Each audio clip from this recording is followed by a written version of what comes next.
Hello बच्चों, आज हम लेकर आए हैं क्लास 10 इलेक्ट्रिसिटी का सेकंड वीडियो, इसको नाम दे दिया है हमने इलेक्ट्रिसिटी 02। क्लास 10 के बच्चे तैयार होंगे, कॉपी पेन लेकर हो जाइए तैयार। और आपके सामने आ रहा है इलेक्ट्रिसिटी का सेकंड वीडियो। चैनल को आपने सब्सक्राइब कर लिया होगा, जिन्होंने नहीं किया है उनसे मेरा रिक्वेस्ट है कि चैनल को सब्सक्राइब कर लें। आज पढ़ेंगे potential difference, circuit symbols, Ohm's law और रेजिस्टिविटी। शुरू करते हैं पोटेंशियल डिफरेंस। स्टूडेंट्स, आपने देखा होगा कि कई बार जब पानी की टंकी जैसे होती है, इस तरह की पानी की टंकी पर यहाँ पर पानी भरा हुआ है, यहाँ से हमने पाइप लिया तो हम देखते हैं कि आसानी से पानी यहाँ से पाइप से नीचे आ जाता है। ऐसा क्यों होता है? ऐसा होने का क्या कारण है? बोलो, क्या कारण है? बिल्कुल सिंपल, यहाँ जो वाटर का प्रेशर है, वाटर जो प्रेशर है वो और यहाँ का वाटर प्रेशर दोनों अलग अलग है। प्रेशर डिफरेंस है, और जब प्रेशर डिफरेंस होगा तो पानी यहाँ से यहाँ आसानी से आ जाएगा। सेम यही बात इलेक्ट्रिसिटी में लागू होती है। इलेक्ट्रिसिटी में क्या होता है? यहाँ पर वाटर नहीं होता है, यहाँ चार्जेस होते हैं, इलेक्ट्रॉन होते हैं जो एक जगह से दूसरी जगह पर जाते हैं। इस स्थिति में उनमें किसका डिफरेंस होगा? इलेक्ट्रिक प्रेशर का डिफरेंस होगा। किसका डिफरेंस होगा? Electric pressure. इलेक्ट्रिक प्रेशर का डिफरेंस होगा, और ये जो इलेक्ट्रिक प्रेशर है इसी का दूसरा नाम है पोटेंशियल डिफरेंस। Potential difference. जब दो पॉइंट के बीच में पोटेंशियल डिफरेंस होगा तो चार्जेस मींस इलेक्ट्रॉन एक जगह से दूसरी जगह पर जाएंगे, और जब जाएंगे तो हम कहेंगे कि करंट फ्लो हुआ है। करंट फ्लो कब होगा? जब पोटेंशियल डिफरेंस वहां पर होगा। अब इसको हम पढ़ते हैं साइंटिफिक लैंग्वेज में। कैसे पढ़ेंगे? तो साइंटिफिक लैंग्वेज में इसको ऐसे लिखते हैं कि जब यहाँ के दो पॉइंट ले लिया हमने, ए और यहाँ दूसरा पॉइंट बी, अगर इनमें किसी भी वजह से हमने पोटेंशियल डिफरेंस पैदा कर दिया तो करंट यहाँ से ए से लेकर बी तक फ्लो होगा। अगर यहाँ का पोटेंशियल ज्यादा है और अगर यहाँ का पोटेंशियल ज्यादा है तो करंट आएगा बी से ए की तरफ। पोटेंशियल डिफरेंस पहले पढ़ेंगे, उसके बाद हम पोटेंशियल को समझेंगे। तो डिफरेंस क्या होगा, किसे कहेंगे हम पोटेंशियल डिफरेंस साइंटिफिक लैंग्वेज में? ऐसा थोड़ी लिखेंगे एग्जाम में पानी की टंकी से पानी आया और उसी तरह से इलेक्ट्रिसिटी आई, ऐसा नहीं चलता है। हम यहाँ पर साइंटिफिक लैंग्वेज लिखेंगे। तो पोटेंशियल डिफरेंस क्या होगा, पहले अपन डेफिनेशन लिखते हैं फिर समझेंगे। Work done by unit charge, work done by unit charge to arrive from one point to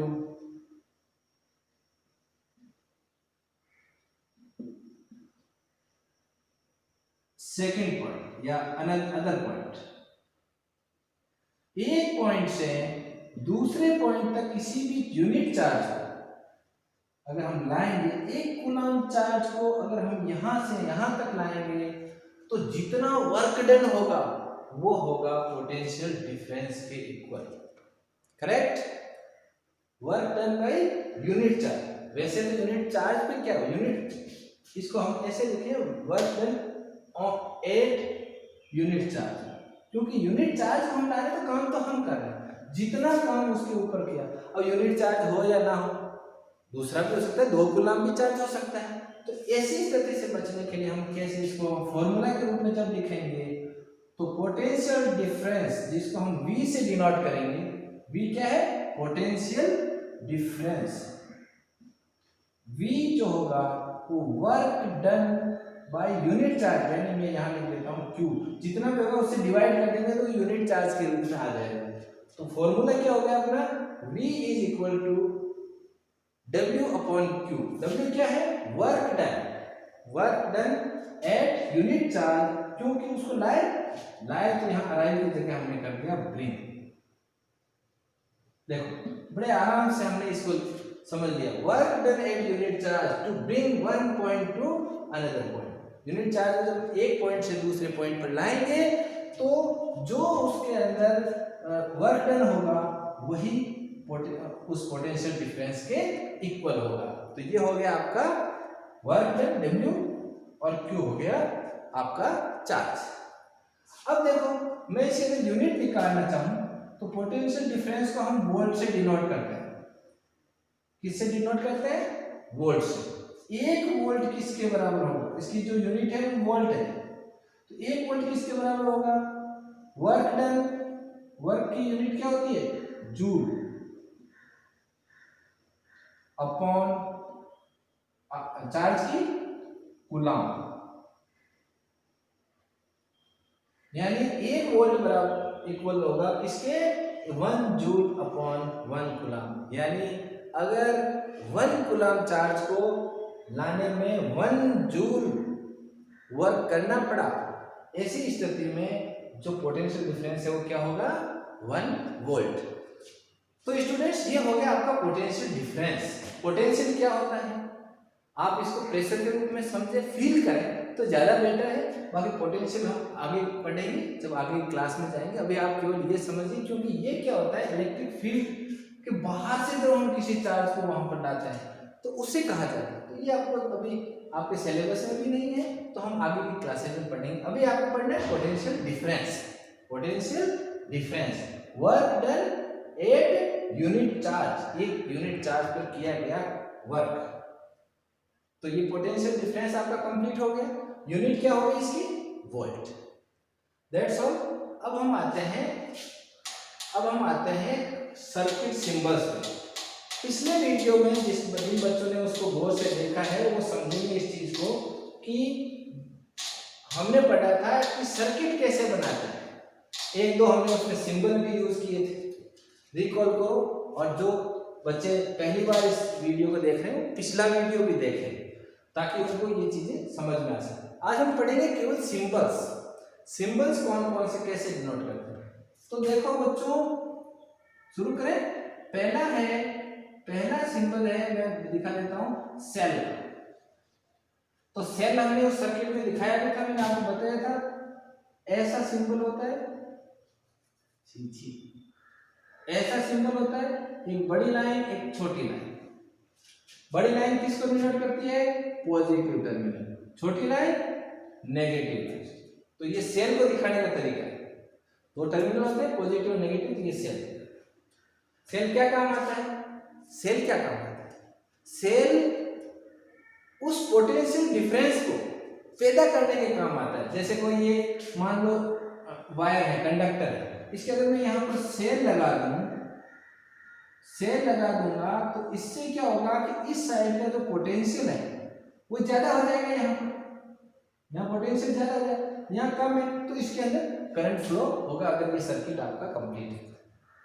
तो सेल का काम क्या है? पोटेंशियल डिफरेंस पैदा करना, जिससे कि उस सर्किट में, उस पर्टिकुलर सर्किट में जहां वो जोड़ा हुआ है वहां पर करंट फ्लो हो सके। That is cell. अगर मैं कई सेल को एक साथ जोड़ूं तो हम बना लेंगे बैटरी लॉजिक। ये हो गया आपका पहला सेल। फिर मैंने क्या किया, इसके अंदर दूसरा सेल जोड़ दिया, तीसरा सेल जोड़ दिया। ऐसा करने से ये पॉजिटिव और ये नेगेटिव टर्मिनल, और ये बन गई आपकी बैटरी। ये बैटरी का सिंबल है, ठीक है। अब मैं आपके स्विचेस की बात कर लेता हूं। स्विच कौन कौन से? की जो होती है, प्लग की, जिसको स्विच भी बोलते हैं अपन। स्विच दो तरह के होते हैं, ओपन स्विच ऐसा, इसके अंदर, और दूसरा होता है, दूसरा कैसा स्विच होता है? स्विच। ये इसको मैं लिख देता हूं ओपन, और ये हो गया आपका क्लोज।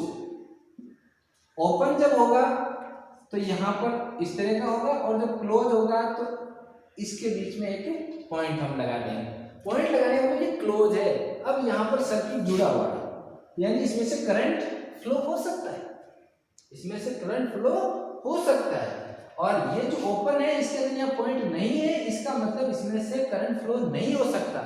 स्विच बंद है, आप समझ गए, स्विच बंद है, सिंपल सी बात है। तो स्विच बंद का मतलब की ओपन है, स्विच बंद का मतलब की ओपन है और करंट फ्लो नहीं हो सकता। और स्विच ये की क्लोज का मतलब स्विच चालू है, लाइट जा सकती है, इलेक्ट्रिसिटी जा सकती है। मजा आ रहा है। अब हम देखेंगे वायर। वायर का जो कॉम्बिनेशन होगा, वायर अगर कहीं हमने ज्वाइंट किया है, वायर को कहीं हमने ज्वाइंट किया है, तो हम क्या करेंगे, ये फर्स्ट वायर है, इसके ऊपर ये सेकंड वायर मैंने यहाँ पर लाके ज्वाइंट कर दिया, तो यहाँ पर एक पॉइंट लगा देंगे जिससे यहाँ पर जंक्शन हो जाएगा, और हम इसको क्या बताएंगे कि वायर यहाँ हमने ज्वाइंट किया है। और अगर हम इसको देखें, अगर वायर ज्वाइंट नहीं है, पास आउट हो रहा है, वायर क्या हो रहा है, पास हो रहा है यहाँ से, लेकिन ज्वाइंट नहीं है, तो उसको कैसे बताएंगे कि ये आपका वायर यहाँ से इसके ज्वाइंट नहीं है, ऊपर से निकल गया, ऐसे बना देंगे, ये ऊपर से निकल गया। बहुत आसान है, लेकिन इसको अपने को याद करना पड़ेगा। और हम देख लेते हैं जो जो अपने बुक में है, जो हमारे सिलेबस में है, उनको देखेंगे, फिर जैसे जैसे काम पड़ेगा हम उसके अंदर ऐड करते जाएंगे। बल्ब, बल्ब हमने दिखाया था कल पिछले वीडियो में, ऐसा ये बल्ब, ये बल्ब। बल्ब के बाद हम आ जाते हैं, बल्ब के बाद रेजिस्टेंस। बल्ब के बाद में क्या बता रहा हूं, रेजिस्टेंस। ये बहुत इंपॉर्टेंट है। रेजिस्टेंस में ऐसे करते हैं, फिर ऐसे, ऐसे, ये एक रेजिस्टेंस है। ये रेजिस्टेंस को दिखाने का तरीका है। रेजिस्टेंस ये तो स्टैटिक है, वेरिएबल रेजिस्टेंस भी होता है। वेरिएबल है जिसको हम बदल सकते हैं समय के साथ।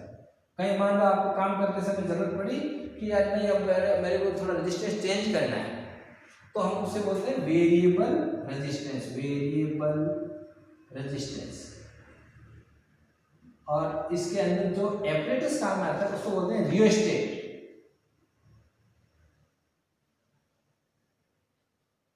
और इसको दिखाने के लिए सिंपल है, ये आपका रेजिस्टेंस हुआ और ये आपका, इसको वेरी हो गया, ऐसे तीन लगा दो, वेरी हो गया। कई लोग इसके ऊपर भी इसको यूं ला के यूं भी लगा देते हैं, कैसा बनेगा, ऐसा, ऐसे, ऐसे, ये भी सही है, ये भी सही है, दोनों बनाते हैं, दोनों का एक ही मतलब है, वेरिएबल रेजिस्टेंस। बाकी आप जानते ही होंगे, एक तो अमीटर का, अमीटर का क्या होगा, सिंपल सा यही रहा, ए लिख देंगे बीच में, ये प्लस हो गया, ये माइनस हो गया। और वोल्ट मीटर का हो गया आपके, वोल्ट मीटर में क्या लिख देंगे, इस ए की जगह क्या लिख देंगे, वी लिख देंगे, ये प्लस। ये तो बहुत सिंपल है। और इन्हीं को हम जैसे कहीं बैटरी लगानी तो हम फिर बैटरी नहीं लिखेंगे वहां पर, न बैटरी का डायग्राम बनाएंगे, बल्कि ऐसा एक सिंबल बना देंगे जिसका मतलब हो गया कि बैटरी लग गई। सर्किट जब भी बनाएंगे, डायरेक्शन आपको बतानी है, डायरेक्शन 100% जब अगर आप नहीं बताओगे तो उसके फिर समस्या आनी है। और डायरेक्शन किधर से किधर होती है, पॉजिटिव से नेगेटिव। तो ये आपने नोट कर लिया होगा। अब हम आ जाते हैं ओम्स लॉ पे। बच्चों साथ के साथ आप लोग नोट्स बनाते रहिए। नोट्स आपको फिजिक्स की अलग से कॉपी डाल लीजिए, छोटी कॉपी जिसके अंदर नोट्स बनाते रहिए। वो आप यहाँ आएंगे जब भी स्कूल में, तो आपकी कॉपी भी चेक हो जाएगी, और साथ ही साथ ये भी आपको भी याद रखने में बहुत आसानी होगी। तो हमने सिंबल्स पढ़ लिए, ओम्स लॉ में आ जाते हैं। ओम्स लॉ में क्या, ओम नाम के कोई साइंटिस्ट थे, फिजिसिस्ट, उन्होंने क्या किया कि जो वोल्टेज है, वोल्टेज किसकी यूनिट है, पोटेंशियल डिफरेंस। वो क्या है कि दो, एक रेजिस्टेंस लिया उन्होंने और इस रेजिस्टेंस में एक तो लगा दिया आपके यहां पर वोल्टमीटर, ठीक है, और वोल्टमीटर के साथ साथ उन्होंने क्या यहां पर जैसे उन्होंने एक सेल लगा दिया, ठीक है, तो डायरेक्शन आपको पता चलेगी। एक यहां पर उन्होंने अमीटर लगा दिया। अमीटर क्या काम आता है भाई? करंट मेजर करने। वोल्टमीटर क्या? पोटेंशियल डिफरेंस मेजर करने के लिए। और ये किसका सिंबल? ये किसका सिंबल है बच्चों? ये मैंने क्या बनाया? अरे सर आपने क्या बनाया? ये है रेजिस्टेंस। ये क्या है? रेजिस्टेंस। रेजिस्टेंस क्या होता है? थोड़ा सा आप रुक जाइए, आपको समझ में आ जाएगा रेजिस्टेंस क्या होता है। अभी आप ऐसे समझिए कि मैंने एक रेजिस्टेंस लगाया, जैसे सिंबल आपको बताया तुमने। ओम ने क्या किया कि इसको इसके साथ देखा कि जब वोल्ट बढ़ाते हैं या करंट इसमें चेंज करते रहते हैं तो वोल्टेज जो है, जो पोटेंशियल डिफरेंस है, वो इस करंट के प्रोपोर्शनल होता है। प्रोपोर्शनल मतलब जब इसको बढ़ाएंगे ये भी बढ़ेगा, इसको कम करेंगे ये भी कम होगा। जब हम इसका ग्राफ ड्रॉ करेंगे, ये मान लो V है, ये I है, जब हम ग्राफ ड्रॉ करेंगे तो ऐसा है। ऐसा मतलब जैसे ये आपका 2 एम्पियर है और यहां पर मान लो 1 वोल्ट है, तो ये ऐसा आया। तो जब ये 2 पर आया तो जो 4 होगा, 4 एम्पियर होगा, ये ऑटोमेटिकली 2 हो जाएगा, ठीक है। यानी ये प्रोपोर्शनल में है, जैसे जैसे ये बढ़ रहा है इसी प्रोपोर्शनल में ये दूसरा भी बढ़ रहा है। V is proportional to I। जब प्रोपोर्शनल का साइन हम चेंज करेंगे तो एक कांस्टेंट लगाएंगे और वो कांस्टेंट लगा दिया मैंने R, ठीक है। V is equal to I R. ये ओम्स लॉ है। जब भी आपसे बात करें कि कोई पूछे कि ओम्स लॉ क्या है, तो V is equal to I R. Potential difference is directly proportional to current flowing in the circuit. अब ये जो कांस्टेंट मैंने लगाया है, ये R ही रेजिस्टेंस है। रेजिस्टेंस, ये R ही रेजिस्टेंस है। और इसकी डेफिनेशन क्या होगी? डेफिनेशन क्या होगी? the property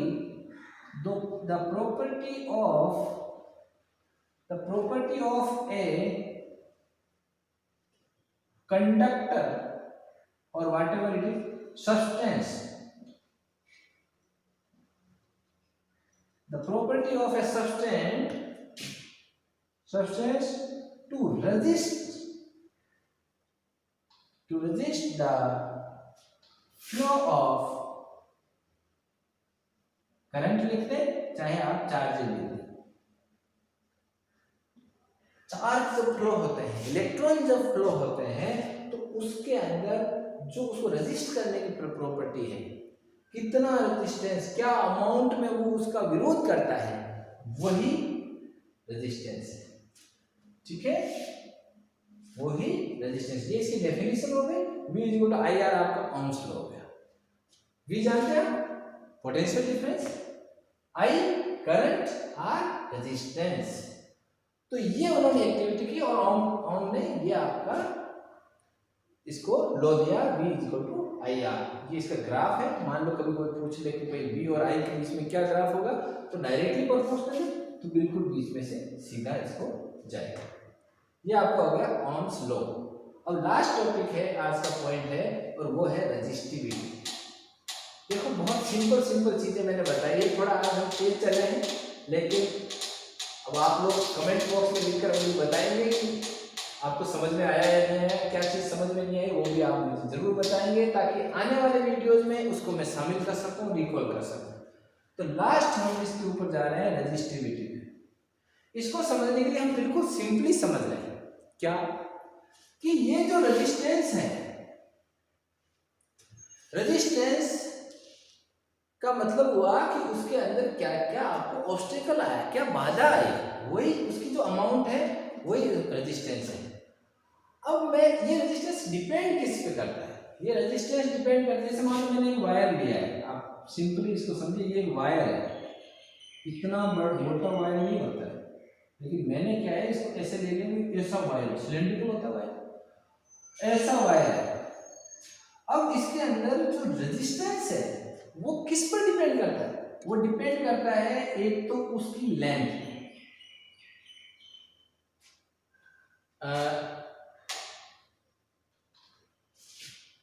एक तो डिपेंड करता है उसके एरिया,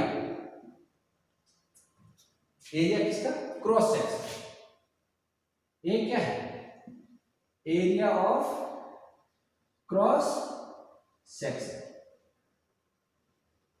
क्रॉस सेक्शन जानते हैं आप, ये मैंने डायरेक्टली क्यों लिखा है, डायरेक्टली इसलिए लिखा कि जितना बड़ा एरिया होगा चार्जेस को जाने के लिए उतनी ज्यादा जगह मिलेगी,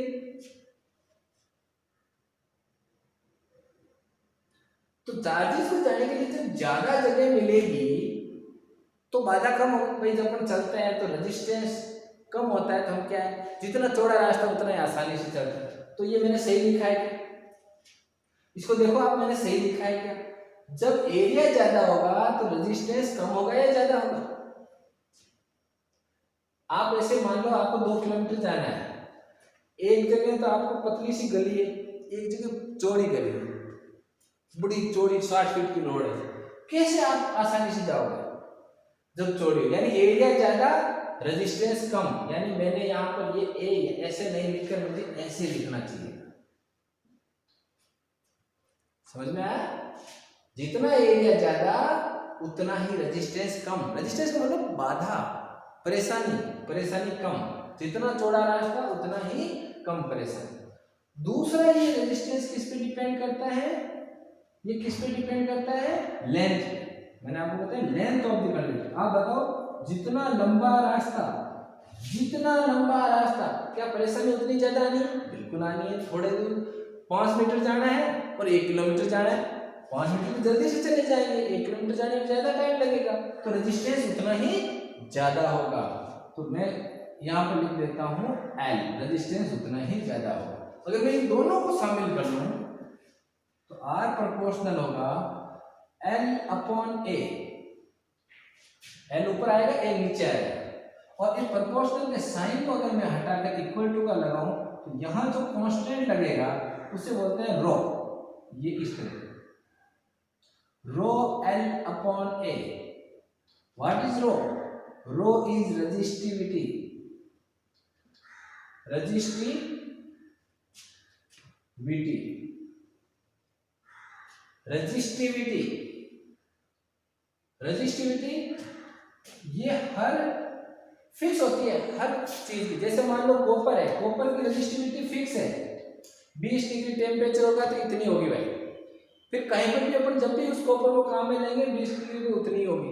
रेजिस्टेंस अलग अलग हो सकता है, क्यों अलग अलग हो सकता है, अगर उसकी लेंथ अलग है तो, अगर उसका मोटा तार बना लिया तो रेजिस्टेंस कम हो जाएगा, पतला होगा तो रेजिस्टेंस ज्यादा होगा, ठीक है। तो रेजिस्टिविटी क्या है, रेजिस्टिविटी उसका एक गुण है जिसके ऊपर रेजिस्टेंस डिपेंड करता है, और ये डिफरेंट होता है, डिफरेंट होता है, different in each metal substance, her substance का अलग अलग है।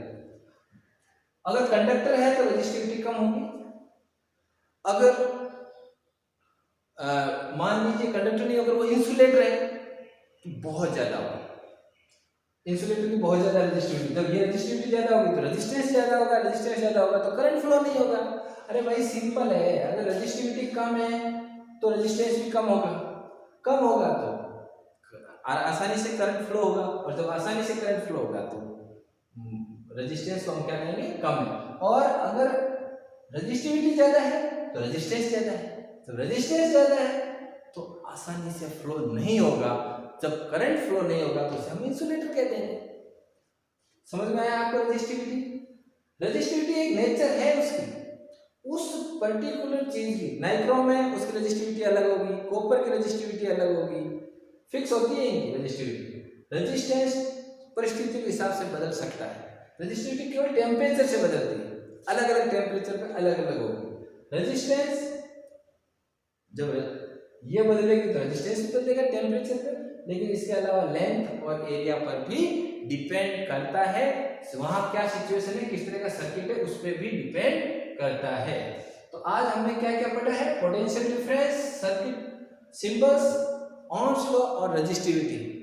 तो आज आपसे मेरा निवेदन है कि आप वीडियो को आपने पूरा देखा होगा, नोट्स बनाए होंगे। अब आप एनसीईआरटी के जितने भी एग्जाम्पल हैं वो आप अपनी कॉपी में मन से करेंगे। देखो ऑनलाइन टीचिंग के अंदर सबसे बड़ा ये जो स्टूडेंट है उसको बहुत ही ऑनेस्ट होना जरूरी है। उसको अगर कहा गया है कि आप एनसीईआरटी के सारे एग्जाम्पल्स कीजिए तो आप प्लीज कीजिए, और इंजॉय, मिलते हैं नेक्स्ट वीडियो में। तब तक आप आराम से रहिए, स्वस्थ रहिए, बाय।